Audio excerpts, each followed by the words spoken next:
Asertividad subjetiva. Descripción sin condenar del comportamiento del otro. Descripción objetiva del efecto del comportamiento del otro. Y descripción de los propios sentimientos. Expresión de lo que se quiere del otro.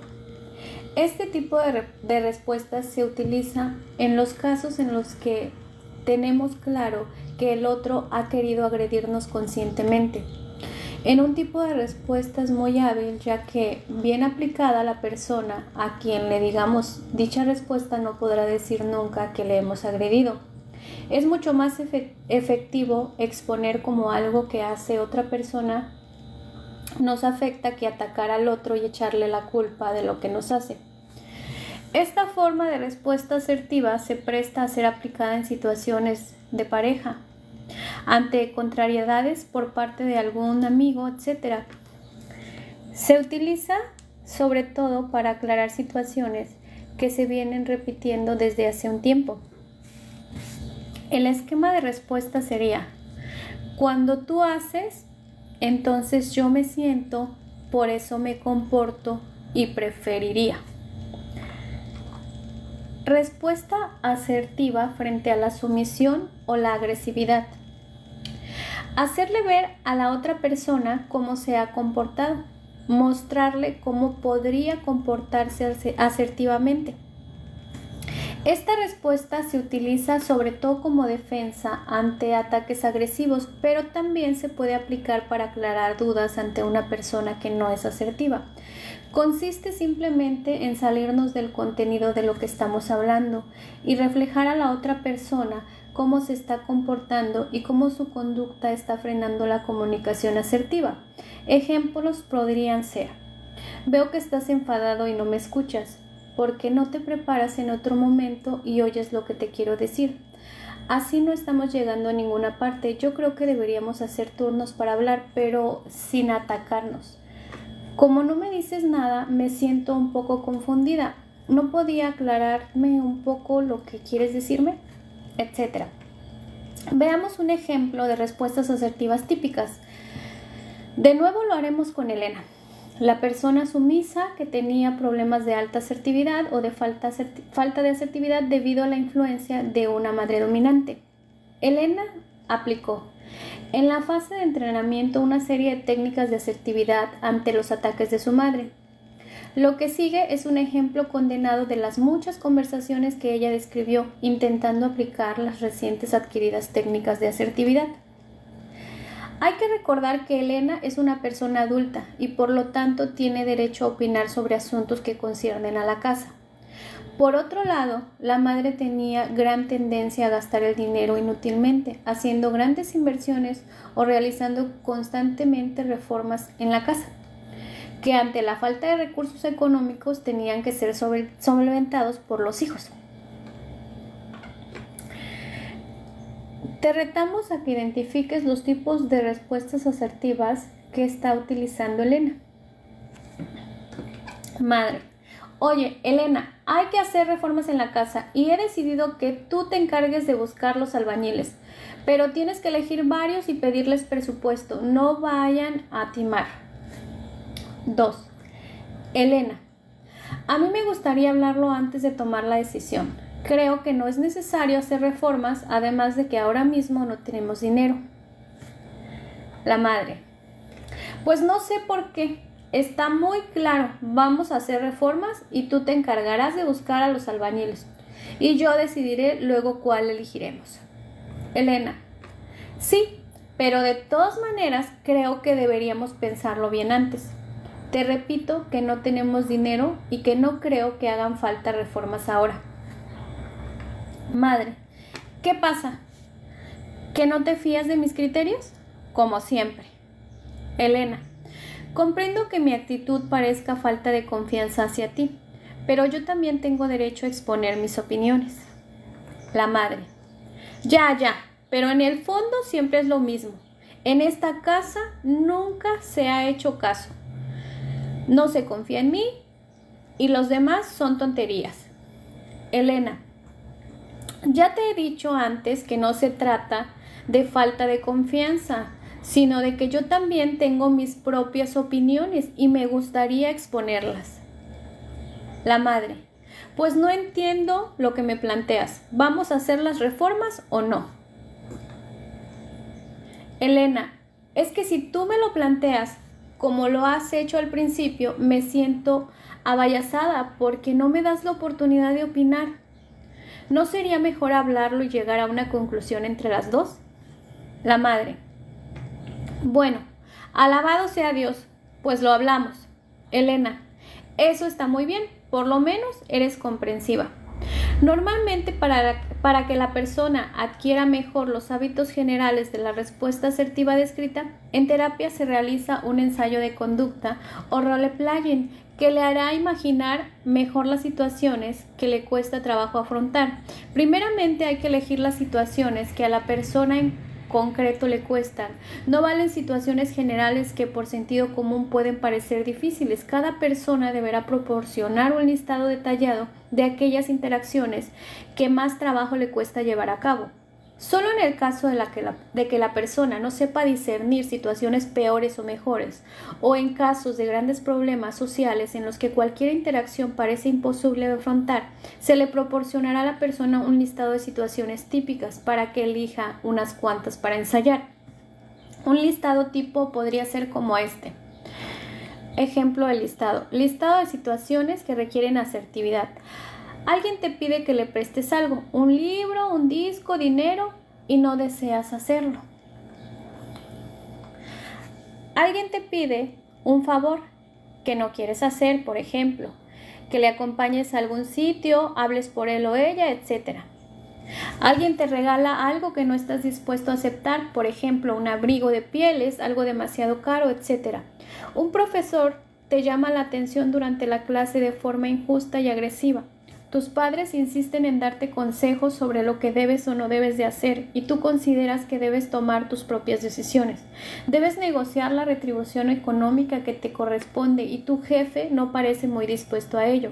Esta es una situación de trabajo y tu inmediato superior opina de forma diferente a la tuya. Esta es una reunión y cuando es tu turno de hablar, un compañero no te permite hablar, te interrumpe constantemente. Alguien con quien estás conversando y te da una opinión que tú consideras inadecuada, por ejemplo, respecto al racismo, ecología, machismo, etc. Observas que tu pareja da muestras y gestos o posturas o caras de estar enfadado o preparado, pero que no te dice nada. Esta es la barra de un bar. El barman está distraído, charlando con otro cliente y no te atiende. Tu jefe se muestra excesivamente crítico con tu labor, sin embargo, manifiesta pocas razones objetivas y muchas interpretaciones erróneas. Carita feliz. Analiza, ¿hay alguna situación de tu vida parecida a las descritas? Si no, elige alguna situación de las que describiste al principio del libro. Como suele ser, describe todos los detalles. Todo tipo de respuesta asertiva podría utilizar para cada caso. ¿Cómo podría ser exactamente tu respuesta asertiva con las palabras y frases que más cómodas te resultan? Una vez definidas las situaciones que las personas quieren ensayar, en una terapia se procedería normalmente a realizar un role-playing o un ensayo de conducta. Este consiste en escenificar repetidas veces la situación, utilizando para ello al terapeuta al propio cliente, que haría en sí mismo y a otros coadyuvantes que ayudarán a dar mayor realismo a la escena. El cliente representa el papel que suele tener normalmente, introduciendo las recientes adquiridas técnicas asertivas, terapeutas y coadyuvantes. Escenificarán a las personas con las que el cliente se suele relacionar y que le pueden causar problemas de asertividad. El cliente tiene que haber informado específicamente cómo se comportan estas personas, qué suelen decir, cómo suelen cortarle, etc., para que la escena adquiera el máximo realismo posible. Normalmente el role-playing se pide varias veces, ya que la terapeuta o los coadyuvantes irán dando feedback, informándole cómo lo ha hecho a la persona sobre su conducta y si ésta es perfeccionando a medida que se repiten las escenas. Muy importante para afianzar bien las respuestas asertivas y analizar exactamente qué conducta no verbal tiene que manifestarse en cada caso. En el caso de realizarse un role-playing en donde mejor se puede comprobar y corregir el factor no verbal, como decíamos en el capítulo 2, la conducta no verbal puede ser miradas, expresiones faciales o gestos. Es tan importante, si no más, como la verbal y es causa de muchas dificultades asertivas. Conviene pues considerarla en cualquier enfrentamiento y no menospreciar su importancia. Otra forma de afianzar mejor las respuestas asertivas es imaginando de la forma más realista posible las situaciones que causan temor e imaginarse a sí mismos y a la vez respondiendo de forma correcta ante estas situaciones. También aquí se tendrá en cuenta las respuestas verbales y las no verbales. Para ello existen varias técnicas que tienen entre sí sutiles diferencias formales que ahora no entraremos a describir. Son las denominadas desensibilización sistemática y se trata de una verdadera fobia social. Aserción encubierta, refuerzo encubierto y ideas por eminentes autores como Cautela de Meichenbaum, etc. En cualquier caso, no basta con aprender en teoría las diversas técnicas y tipos de respuestas asertivas que existen. Con ello no se consigue más que frustrarse, porque seguramente a la hora de ponerlas en práctica serán un fracaso completo.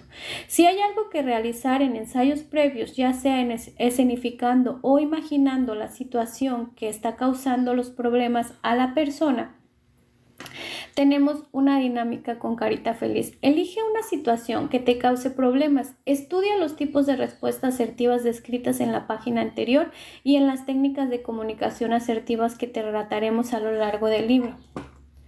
Elige la o las respuestas asertivas que más apropiadas te parezcan para tu problemática y con la que más cómodo te sientas. Ahora, cierra los ojos y trata de imaginarte una típica escena problemática para ti.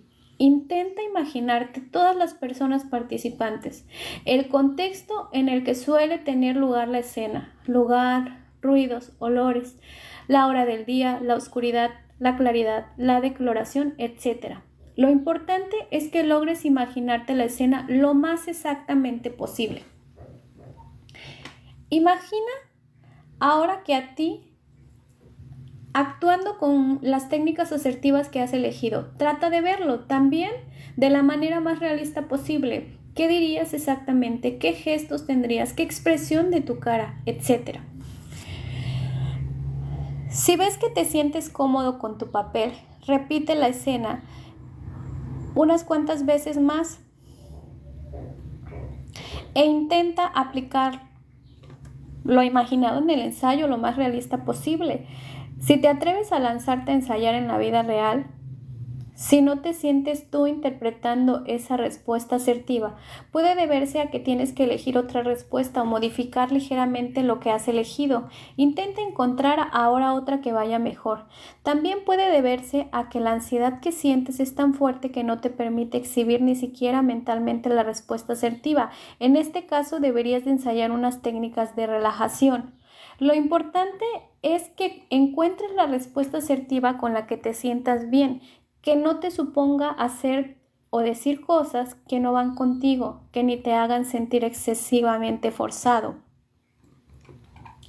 Hemos visto antes formas generales de respuesta asertiva. Como decíamos, existen a partir de estas muchos otros tipos de respuestas asertivas adecuadas o diversas situaciones. Hay respuestas más o menos estereotipadas para afrontar las críticas, para defenderse de ataques y para discutir de forma constructiva, para criticar correctamente y para reclamar los prejuicios que no se hayan hecho, para realizar peticiones y hasta para comunicar correctamente los sentimientos. Ejemplo de estas respuestas se pueden encontrar en los muchos libros y artículos que ha descrito sobre el tema. A modo de ejemplo, vamos a describir a continuación un paquete de técnicas que van encaminadas a llevar una discusión de forma asertiva. Técnicas de asertividad para discusiones. Técnicas del disco roto. Esta es la técnica más extendida a la que parece y la que aparece en todos los libros que se han descrito al respecto. Consiste en repetir el propio punto de vista una y otra vez con tranquilidad, sin entrar en discusiones ni provocaciones que puedan hacer contra la otra persona. Por ejemplo, tú tienes la culpa de que llegáramos tarde como siempre. Disco roto. Tenía que terminar un trabajo y no tenía otro momento. Pero es que siempre llegamos tarde a todas partes y estoy harto. ¿Es verdad? Pero en este caso sabes que no podía hacer el trabajo en otro momento, pero es que siempre, por una causa u otra, eres tú la que nos hace llegar tarde. ¿Será verdad? Pero te repito que esta vez no tuve otro remedio que terminar el trabajo que tenía pendiente, etc. Como se ve, la técnica del disco roto no ataca a la otra persona, es más, hasta le da la razón en ciertos aspectos, pero insiste en repetir el argumento una y otra vez hasta que la otra persona queda convencida o por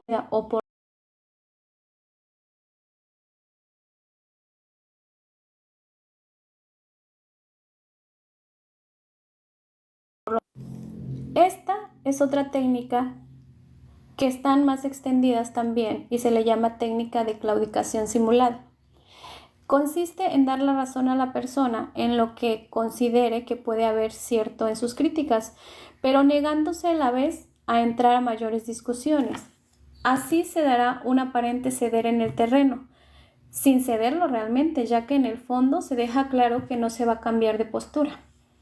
Por ejemplo, tú tienes la culpa de que llegáramos tarde como siempre. Banco de niebla. Si es posible que tengas razón, claro. Es posible que tengas razón, claro.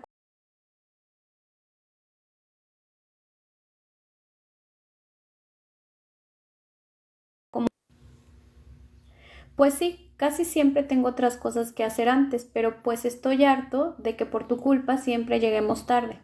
Ya, es verdad, siempre llegamos tarde.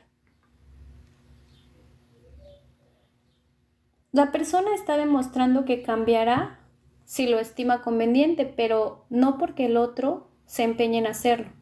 Para esta técnica es muy importante controlar el tono de voz en el que se emite la respuesta, ya que si se dice de forma dura o tajante o excesivamente despreciativa, puede suscitar agresividad en el interlocutor. El tono debe de ser tranquilo y hasta ligeramente reflexivo, como meditando las palabras que le dice el otro. De hecho, quizá conviene realmente meditar sobre la respuesta, esta teniendo razón a su crítica. Aplazamiento asertivo. Esta respuesta es muy útil para personas indecisas y que no tienen la rápida respuesta a mano o para momentos en los que nos sentimos abrumados por la situación y nos sentimos capaces de responder con claridad. Consiste en aplazar la respuesta que hayamos o que vayamos a dar a una persona que nos ha criticado hasta que nos sintamos más tranquilos y capaces de responder correctamente. Por ejemplo, tú tienes la culpa de que llegáramos tarde como siempre. Aplastamiento asertivo. Mira, es un tema muy polémico entre nosotros. Si te parece, lo dejaremos ahora porque tengo trabajo y lo hablamos con calma mañana, ¿vale? Si la persona insistiera, nosotros debemos insistir por nuestra parte al estilo del disco roto. Es nuestra postura, sí. Uno no quiere discutir, no hay discusión posible. Técnica para procesar el cambio. Esta técnica es una de mis favoritas. Considero que es muy útil ya que no suscita agresividad en la otra persona ni incita a defenderse a nadie y ayuda tanto a la persona que la emite como a la que la recibe. Consiste en aplazar el foco de discusión hacia el análisis de lo que está ocurriendo entre las dos personas. Es como si no saliéramos del contenido de lo que estamos hablando y si no viéramos desde afuera. Por ejemplo, tú tienes la culpa de que llegáramos tarde, como siempre. Pues no sé por qué lo dices, llegamos tarde porque tú te empeñaste en grabar el partido de fútbol en video. Pero, ¿qué cara tienes? Yo me puse a grabar el partido porque vi que estabas pidiéndole que no acababas nunca. Además, tú sabes bien quién es el que siempre está esperando en la puerta y quién es el último. En el último momento tiene 400 cosas importantes que hacer. Procesamiento de cambio. Mira, nos estamos saliendo a la discusión. No vamos a desviar el tema y empecemos a sacar los trapos sucios. Estamos los dos muy cansados. Quizá esta discusión no tiene importancia como la estamos dando, ¿no crees? Quizás lo más difícil en una discusión es precisamente lo que proponga esta técnica, ser capaces de mantenernos fríos y de darnos cuenta de lo que está ocurriendo, no meternos al saco en contenidos que no nos llevan a ninguna parte, no dejarnos provocar por incitaciones ante las que creemos necesarias de enfrentarnos o defendernos. Es mucho más efectivo reflejar objetivamente qué es lo que está ocurriendo y reconocer nuestra parte de culpa. Estamos cansados los dos de defender a capa y espada cualquier pequeño ataque que nos envíen. Técnica de ignorar. Esta técnica es parecida a la anterior, aunque en este caso la responsabilidad recae en la otra persona solamente. Es aplicable cuando vemos a nuestro interlocutor sufragado o iracundo y tenemos que sus críticas terminen en una salva de insultos, sin llegar a tener nosotros la oportunidad de defendernos. Por ejemplo, tú tienes la culpa de que llegáramos tarde, como siempre. Ignoramos. Me parece que estás muy enfadado, así que creo que es mejor hablar de esto luego. Como en la técnica del banco de niebla, en esta también es muy importante controlar el tono de voz con el que se emite. Un tono despectivo o brusco solo suscitará mayor agresividad en el otro, ya que por sí el enfado, porque lo interpretaría como una provocación, lo mejor es adoptar un tono especial, especialmente amable y comprensivo, respetuoso con el enfadado y con su enfado de la persona. Técnica de acuerdo asertivo. Esta técnica se parece algo a la del banco de niebla, pero va un poco más allá, ya que no se queda en ceder terreno sin mayores comentarios, sino que deja claro, además de que una cosa es el error cometido y otra el hecho de ser buena o mala persona. Es útil en situaciones en las que reconocemos que la otra persona tiene la razón al estar enojado, pero no admitimos la forma de decírselo. Por ejemplo, tú tienes la culpa de que llegáramos tarde como siempre. Acuerdo asertivo, tienes razón. Llegamos tarde por mi culpa, pero ¿sabes qué? Normalmente no suelo ser impuntual. Esta técnica logra apaciguar al interlocutor al admitir el error. Si realmente se ha cometido, ¿por qué no admitirlo? Pero sepan claramente el hacer del ser. Si aplicamos varias veces esta respuesta con personas que tienden a generalizar, podemos evitar el ser etiquetados en el futuro. No hay cosa más difícil que quitar una etiqueta de alguien que nos haya puesto. Esta técnica va encaminada a prevenir que esto ocurra. Técnica de la pregunta asertiva. Esta técnica es antigua. De hecho, responde al dicho de convertir al enemigo en aliado y es muy útil por eso. Consiste en pensar bien de la persona que nos critica y dar por hecho que su crítica es bien intencionada, independientemente de que realmente lo sea.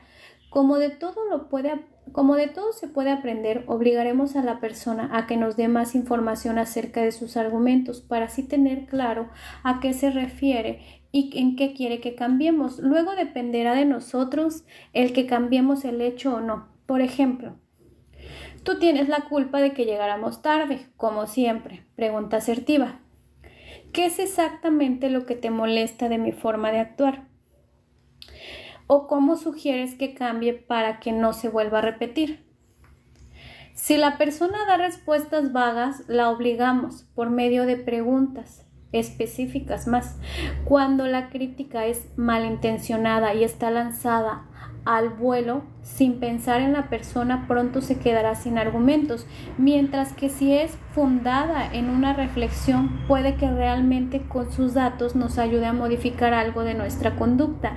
En cualquier caso, esta respuesta rompe los esquemas de nuestro interlocutor, ya que ni nos defendemos ni respondemos con agresividad a su crítica, y de momento tampoco cedemos, ya que solo limitamos a preguntar.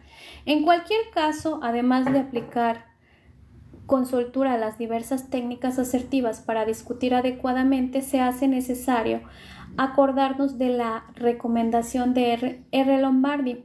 Si sientes la urgencia de criticar a alguien motivado por el odio o el resentimiento, cierra el pico hasta que tus sentimientos se serenen y te permitan criticar afirmativamente si todavía lo consideras oportuno. Técnicas de reducción de ansiedad.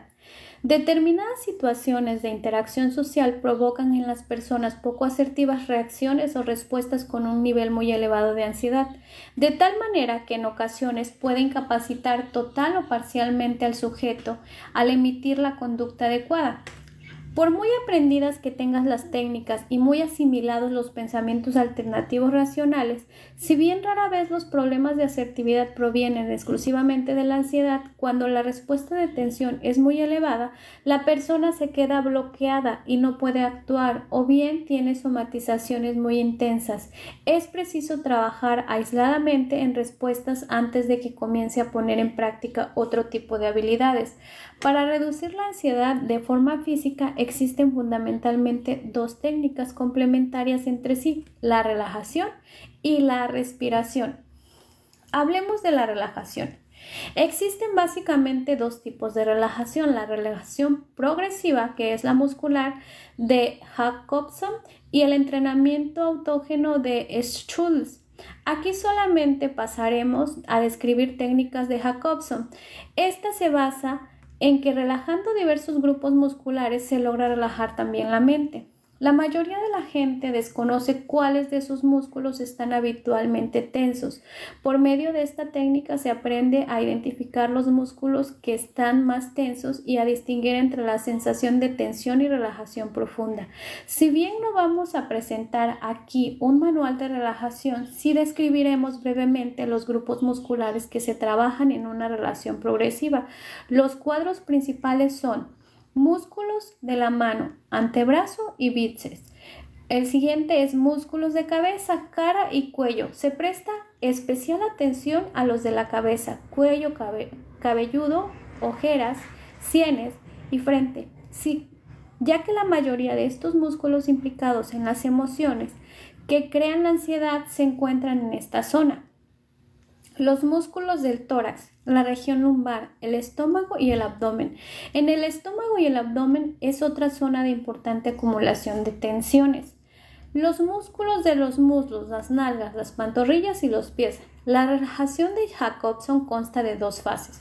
Durante la primera fase, la persona aprende a discriminar entre un músculo tenso y un músculo relajado. Para ello, colocándose tumbado o sentado en una silla, va tensando un músculo específico y tras 3 o 4 segundos lo relaja progresivamente para apreciar la diferencia entre sensación de tensión y de relajación. Durante esta fase se aprende a discriminar y localizar aquellos músculos del cuerpo que tiendan a tenderse más en la vida diaria de cada uno. En la fase 2, la persona ya discrimina perfectamente un músculo cuando está tenso, sabiendo relajarlo, por lo tanto, no necesitará tensarlo para relajarse, sino que practicará directamente la relajación inducida sin tensión previa de los distintos músculos. Aunque pueda parecer sencillo, la técnica de relajación requiere mucha práctica e insistencia hasta tenerla completamente dominada. Remitimos a los lectores a las numerosas citas y textos que sobre este tema se venden en librerías y centros especializados. Respecto a la respiración, esta es una técnica muy importante para reducir la ansiedad. Está muy estrechamente ligada a la relajación. Los resultados de un ejercicio de respiración se aprecian de forma inmediata, pero los efectos profundos no se podrán en manifiesto hasta después de varios meses de práctica persistente. Existen muchos tipos de relajación respiratorios, desde concentrarse simplemente que se va respirando alternativamente por una fosa nasal y por la otra. Uno de los ejercicios que es a su vez base para otros tipos de respiración es la llamada respiración abdominal. Consiste esta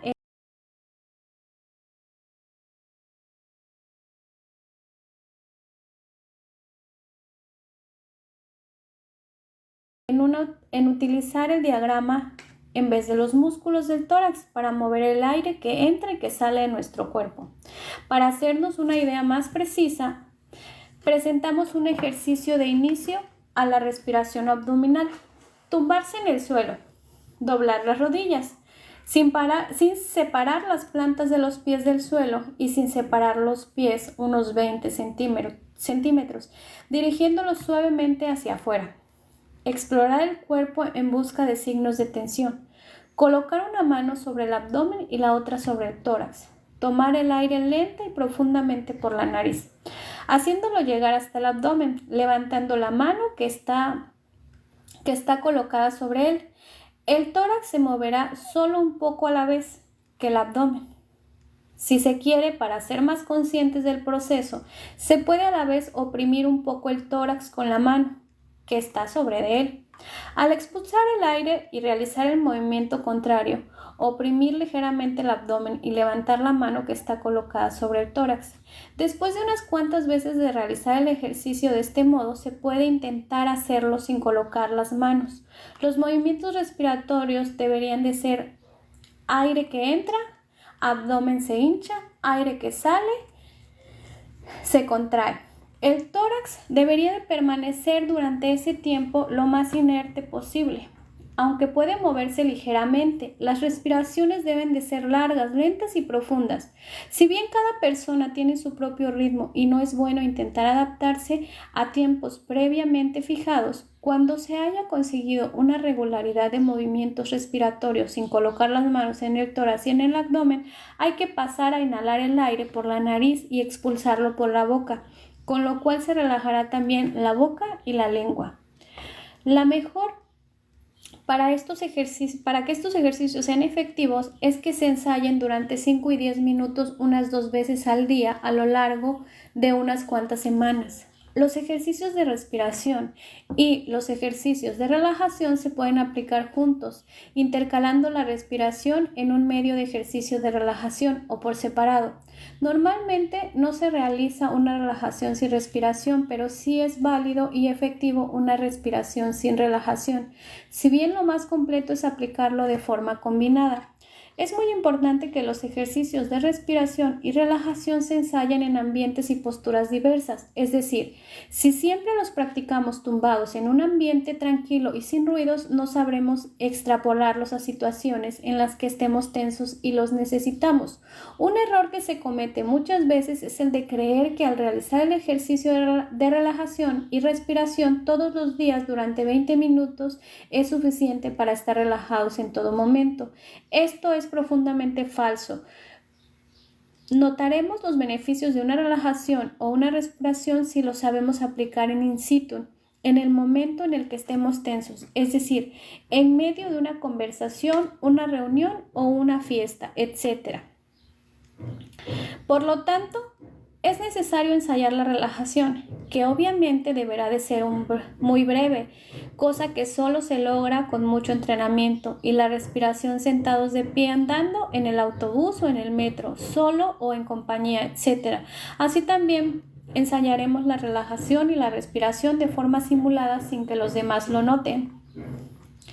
Capítulo 6. Aplicación de lo que aprendo a situaciones concretas.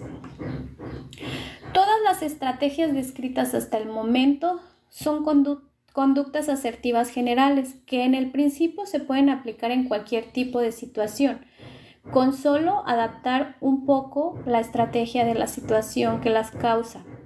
Sin embargo, hay veces en las que es necesario reforzar habilidades aprendidas con técnicas más específicas. Hay situaciones como puede ser la de pareja, que requiere toda una gama de técnicas ideadas especialmente para ello. Otras veces puede ocurrir en el desconocimiento en materia asertiva de la persona, sea tal que ésta necesite contar con unas técnicas muy específicas para las 3 o las 4 situaciones concretas con las que más cuente. En cualquier caso, siempre es bueno reforzar las pautas generales con algunos trucos específicos que ayuden a salvar mejor las situaciones que más difíciles resulten. Como dijimos anteriormente, existen amplios listados de técnicas en nuestros numerosos libros y artículos. Casi diríamos que tantos como situaciones conflictivas que pueda haber. En el capítulo 5 describíamos a modo de ejemplo las principales técnicas para poder discutir de forma asertiva. Aquí presentamos las habilidades específicas para 4 tipos de situaciones que resultan difíciles para muchas personas. Asertividad en la pareja. Respuesta ante críticas. Realización de peticiones y expresión de sentimientos. Asertividad en la pareja. Muchas parejas tienen problemas de funcionamiento porque uno o ambos miembros se comportan siguiendo modelos agresivos o sumisos que provocan en el otro respuestas inadecuadas, dando lugar al consiguiente desajuste personal y emocional de uno o ambos. La comunicación es uno de los pilares básicos en los que se apoya la relación de la pareja y por lo tanto donde más claramente se pone en manifiesto el comportamiento asertivo o no asertivo. Sorprende ver cuántas parejas carecen de habilidades y estrategias para comunicarse de forma adecuada y cómo esta carencia de habilidad se interpreta muchas veces como falta de ganas, desmotivación, incomprensión, etc. Repetimos que la educación tradicional nos ha enseñado a ser pocos asertivos y por lo tanto muchas personas desconocen por completo cómo manifestar correctamente sus sentimientos, sus enfados, sus peticiones y al otro miembro de la pareja con el que supuestamente se tiene tanta confianza. Así, un error típico y básico de las parejas es pretender que el otro adivine qué nos falta, qué esperamos de él. Se supone que con el amor uno se convierte en clarividente y si no es así, no se está realmente pendiente y enamorado del otro. Pero como bien titula Beck en uno de sus libros, con el amor no basta. Hay que comunicarle al otro nuestros deseos, nuestras peticiones, nuestras demandas de cariño y hacerlo de forma que comprenda que no esperando que lo sobreentienda, ¿verdad? Como nuestros gestos, muecas o disgustos. Todos conocemos y podríamos citar en teoría cuáles son los principios básicos para lograr una correcta comunicación efectiva, pero tal vez por sonar perogrullo, frecuentemente nos olvidamos de ello. Vale la pena volver a repasar algunos para poder empezar a modificar nuestra conducta asertiva con la pareja. Es más apropiado hacer una petición que una demanda. Las primeras demuestran respeto por el otro y mejoran la comunicación. Es muy distinto escuchar ¿puedes apagar la televisión mientras hablamos? Que cuando estamos hablando quiero que apagues la televisión. Es mejor hacer preguntas que acusaciones. Las acusaciones solo desencadenan defensa y no llevarán, por lo tanto, a ningún lado. Es diferente, aunque signifique lo mismo, decir ¿me estás escuchando? Que otra vez otra vez no me estás escuchando. Al criticar a la otra persona o hablar de lo que hace, no de lo que es, las etiquetas no ayudan a que la persona cambie, sino que refuerzan sus defensas. Hablar de lo que es una persona sería ¿te has vuelto a olvidar de sacar la basura? Eres un desastre. Mientras que hablar de lo que sería ¿te has vuelto a olvidar de sacar la basura últimamente? Te olvidas mucho de las cosas. No ir acumulando emociones negativas sin comunicarlas, ya que producirán el estallido que conducirá a una hostilidad destructiva. Discutir los temas de uno en uno para aprovechar que se está discutiendo sobre la impuntualidad de la pareja para reprocharle de paso que es un despistado, un olvidadizo y que no es cariñoso. Evitar generalizaciones. Los términos siempre y nunca raras veces son ciertos y tiende a formar etiquetas. Es decir, últimamente veo algo ausente, que siempre estás en las nubes. No guiarse por una excesiva sinceridad en la pareja. Algunas cosas deben de pensarse antes de decirse. Si las consecuencias no van a ser positivas, últimamente me noto más frío respecto a ti. No sé si todavía me gustas. Puedo ser muy sincero, pero habría que esperar antes de echarle a la pareja ese jarro de agua fría. Quizás solo es un sentimiento pasajero sin ninguna importancia. Si realmente no lo es, siempre se está pensando y todo el tiempo en planearlo. La comunicación verbal debe ir acorde con la no verbal. Es decir, ya sabes que te quiero. Con cara de fastidio dejará a la otra persona peor que si no se le hubiera dicho nada. Muchas personas al leer eso pensarían, esto es muy bonito, pero ¿cómo llevar a la práctica estos principios tan loables? Y tienes razón, una pareja necesita saber cómo traducir estos principios en conductas y en actitudes concretas. Aquí ya entra el juego de la asertividad, porque no hay mejor forma de plasmar los principios descritos que mediante técnicas y estrategias asertivas.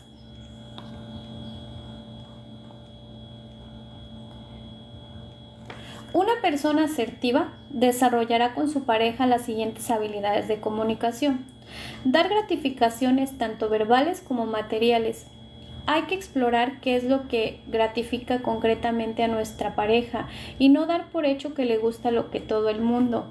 Agradecer gratificaciones a veces se da por supuesto que el otro debe llevar a cabo determinados comportamientos positivos y que no tenemos por qué agradecérselo. Mostrar abiertamente que nos alegramos le serviría de esfuerzo para repetirlo otra vez y de información para saber que va por un buen camino respecto a nosotros.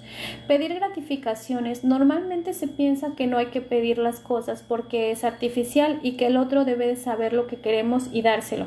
Como decíamos antes, nadie, por muy enamorado que esté, es clarividente y necesariamente saber exactamente qué le gusta a la otra persona para poder dárselo a su gusto. Hay que desterrar la idea de que pedir es rebajarnos y comunicar abiertamente y que cuánto nos gustaría que hiciera la otra persona por nosotros. Expresar sentimientos negativos. Es necesario que una pareja se comunique sentimientos de tristeza, enojo, malestar y frustración, pero haciéndolo de una manera asertiva, pero no terminar como ocurre muy frecuente en males y acusaciones para ello. Hay que hablar del tema conflictivo de una forma directa, sin malos entendidos. Y sin sobreentendidos. Expresar en el momento y no cuando ya haya pasado el tiempo y el otro no sepa de lo que estamos hablando. Expresarlo de forma asertiva, no como víctimas. Yo me siento en vez de tú me haces sentir. Describir nuestra propia conducta y la del otro sin acusar. Mientras yo friego, te pones a ver la tele y eso me parece injusto. En vez de eres una carándula, me tienes como una esclava a tu servicio. Empatizar, desgraciadamente, es una de las conductas que menos aparece en las parejas, la capacidad de ponerse en el lugar del otro y de ver los problemas desde su punto de vista. Convendría que de vez en cuando realizar una inversión de roles en la pareja para que ambos se dieran cuenta cómo se ven las cosas para el otro. Intercambiar efecto físico o afecto físico, muy importante y frecuentemente olvidado al cabo de los años, ya que se confunde muchas veces con intercambio sexual.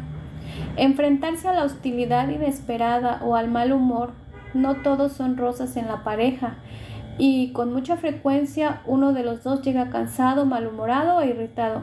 Muchas veces descargará el mal humor en el otro miembro de la pareja, sin que éste tenga nada que ver con el asunto. La persona asertiva puede reaccionar de dos formas. Con asertividad repetida, el miembro no hostil de la pareja responde a la cólera o a la irritabilidad del otro mediante la repetición de una negativa para admitir la culpa o una parte del sufrimiento del compañero. La técnica es el disco rayado. Ya no voy a estropear una noche porque tú estés de mal humor, o no tengo nada que ver con tu mal humor, etc. Con asertividad empática se empieza por empatizar con el otro poniéndose en su lugar. Parece que estás muy enfadado en esta noche. Y a continuación se utiliza una frase asertiva que exprese su postura constructiva y firme, pero creo que ese enfado viene de otras personas y no soy responsable de ello. Aceptación y oposición a la pareja. Por último, vamos a describir cómo traduce la persona asertiva en conductas concretas los términos de aceptación y oposición en la pareja, es decir, cómo comunicarle al otro sentimientos positivos y negativos. La aceptación asertiva. Elementos no verbales que deben comunicarse en cualquier caso. El contacto visual con el interlocutor. El tono emocional cálido y cordial. Volumen de voz audible y claro. Presencia de sonrisas y gestos de acercamiento. Para transmitir el mensaje positivo se puede seguir este orden. La expresión del elogio o el aprecio. Conducta verbal de aceptación en respuesta al comportamiento positivo del otro. La expresión de sentimientos positivos. Transmitir a la otra persona información sobre los propios sentimientos producidos por la conducta del otro. La conducta positiva recíproca. Ofreciendo de conducta positiva para corresponder a lo que el otro ha hecho. Oposición asertiva. Elementos no verbales que deben de comunicarse en cualquier caso. Contacto visual con el interlocutor, tono emocional firme, convincente y apropiado a la situación conflictiva no agresiva, volumen de voz audible y claro, y movimientos de manos y brazos sueltos acompañados de la verbalización. Para transmitir el mensaje negativo se puede seguir estando el siguiente orden. Expresión de entendimiento o expresión del problema. Empezar la exposición del problema por comprender el punto de vista del otro y por la descripción del problema o la situación conflictiva. Mostrar el desacuerdo. Verbalizar que la conducta de la otra persona no nos satisface, pero hacerlo de forma no acusadora, siempre desde la repercusión que la conducta del otro está causando en nosotros. Petición de cambio de conducta o propuesta de solución.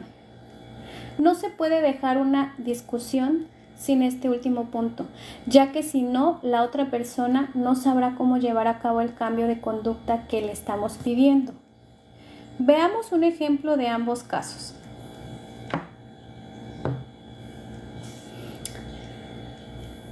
Juan quiere decir a su pareja cuánto la aprecia, ya que la ve decaída y se da cuenta de que desde hace tiempo no le dice nada positivo. Lo hace de la siguiente forma.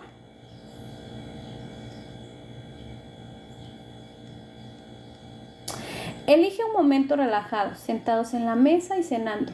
Apaga la televisión para que el momento adquiera mayor importancia y le dice: Laura, la verdad es que hace mucho tiempo que solo hablamos de trabajo y no de nosotros.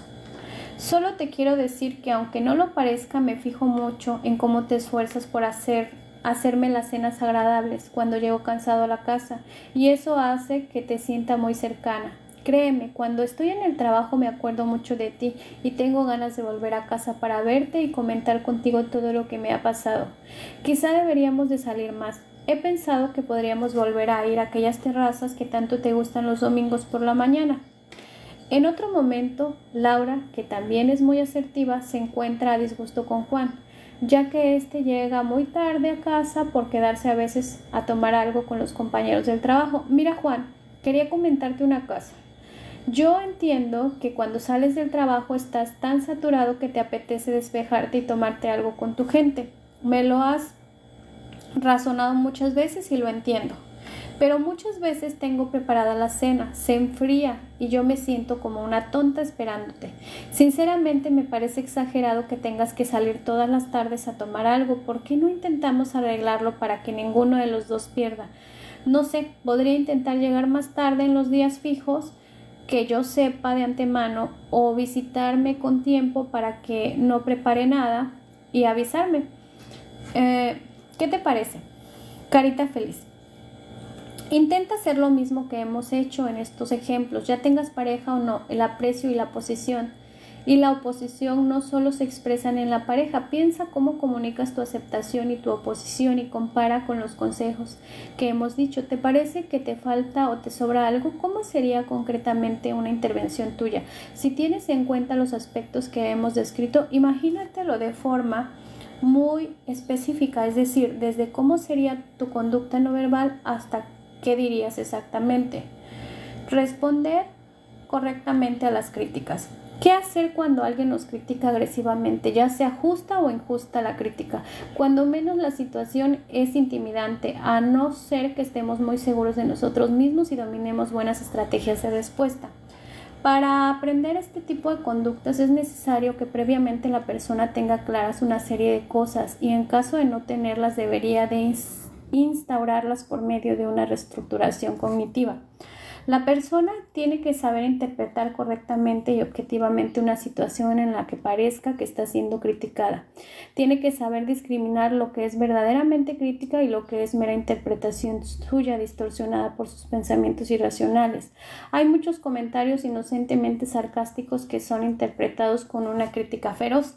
También tiene que saber evaluar cuando una crítica está siendo emitida con mala voluntad y cuyo caso tendría que saber defenderse asertivamente, y cuando se trata de una crítica constructiva, en cuyo caso la reacción iría más encaminada a evaluar si la otra persona tiene razón o cómo responder a ello. Lo que es muy importante a la hora de responder correctamente a una crítica es el tono en el que se emita la respuesta asertiva, ya que la persona que está criticando no tiene que sentirse agredida. Si esto ocurre, la conversación germinará en una discusión o una competición de agresiones mutuas que no llevaría a ninguna parte. El tono de la respuesta a una crítica tiene que ser, pues, lo más neutro y escéptico posible. Veamos concretamente las estrategias más comunes que existen para responder las críticas. Si te parece que la crítica es justificada, pero no deseas continuar hablando sobre el tema, hay críticos muy pesados. Reconocer tienes razón, repetir tendría que haberlo hecho, explicar no lo hice porque no había que pedir ninguna excesivas disculpas. El dar demasiadas explicaciones es un signo de inseguridad. Con una frase explicativa basta. Si quieres convertir al otro en un aliado, no se lo esperará. En vez de un crítico pregunta, ¿qué crees que debería de hacer? Pide clarificación y no admitas respuestas vagas o negativas. Crítico, no me gusta que hagas bien, pero ¿qué quieres que haga exactamente? En cualquier caso, no permitas que el otro generalice tu crítica. En otras situaciones o otras facetas de tu personal, utiliza el acuerdo asertivo. Sí debería de haber hecho, pero eso no significa que yo sea o el banco de la niebla. Solo asentir a lo que consideramos válido y lo otro ni lo mencionamos. Crítico, comes demasiado poco, no te estás cuidando lo suficiente y te vas a debilitar. Tú, sí puede que coma poco. Esta última forma de actuar no significa que estés cediendo, ya que en todo momento pones el quizá, sino que no quieres seguir discutiendo. Si la persona sigue insistiendo, suele sentar muy mal este tipo de respuestas. Puede utilizar el aplastamiento asertivo, es decir, aplastar la discusión para más adelante. ¿Te parece que lo hablemos en otro momento? Realizar repeticiones. En este apartado hablamos de repeticiones no improvisadas, es decir, aquellas para las que las personas pueden prepararse previamente un guión o un modelo de actuación. Por ejemplo, desde pedir un aumento de sueldo, una revisión del examen o pedir aclarar una persona alguna o asunto pendiente conflictivo hasta declarar el amor a una persona. Lo más importante es que previamente la respuesta se prepare para la situación, teniendo claro qué es lo que se quiere con lo que quiere y evaluando cuál es el mejor momento para sí mismo y para el otro. A esto se refieren los puntos A y B de las estrategias que describimos a continuación. El punto C se refiere ya que la actuación entre sí, que en consulta se estallaría por medio de un role playing, por ejemplo, antes de enfrentarse la persona a la situación en vivo. Veamos entonces las estrategias que más se utilizan para realizar correctamente las peticiones. Clarifícate sobre qué es lo que quieres exactamente, cuál es tu demanda. Pido ayuda de quiero, cuándo lo quiero, dónde lo quiero. Señala el momento y el lugar para la discusión, el problema que concierne. No esperes que la situación sea propicia, porque corres peligro de no considerar nunca adecuadamente la situación. Decide tú cuándo vas a realizar la petición, eligiendo el momento, el lugar y el actual ahora, que según tus conocimientos de la situación sean propicios. Si te parece conveniente, anuncia a la persona en cuestión que quieres hablar con ella y decide con ella el momento adecuado. Al realizar tu petición, ten en cuenta los siguientes pasos. Caracteriza la situación, problema lo más detalladamente posible, expresa por medio de los llamados mensajes yo, es decir, presenta en tu demanda tus pensamientos, tus sentimientos y tus deseos. Cuando tú, yo creo y me siento y por lo tanto quiero, este mensaje variará según la situación que lo requiera. Sobre todo no culpes o ataques a la persona, ya que así solo obtendrás una respuesta defensiva. Enfócalo siempre desde tu punto de vista. Me siento, pienso, no interpreto acciones o intenciones de la otra persona. Erróneo, eres un vago. Tú tan tranquilo viendo la televisión mientras yo me río o me lío a fregar como una idiota. Correcto. Cuando te veo mirando la televisión mientras yo friego, me da la impresión de que no me tienes en cuenta y me siento como una idiota. ¿Por qué no me echas una mano y evitamos una bronca? Limita mediante una o dos frases claras cuál es el objetivo. Sé concreto y firme. Acentúa la posibilidad de que ambos os beneficie si cuentan con la cooperación de la otra persona. Si es necesario, expresa las consecuencias negativas que traerá su falta de cooperación. Veamos un ejemplo. Antonio está molesto con su compañero de piso, José Manuel, ya que éste no tiene en cuenta los turnos establecidos para fregar, limpiar, etc., y le deja siempre todo implantado. Antonio, decide hablarlo con José Manuel, ya que la situación se va haciendo insostenible para él. En primer lugar, Antonio tiene que decidir cuál es el mejor momento para ambos para hablar del tema. No es desde luego al volver José Manuel a casa por la tarde, ya que suele estar cansado y de mal humor. Tampoco por la mañana, ya que Antonio es de los que tardan mucho en despertarse y no estaría muy concentrado en expresar su demanda.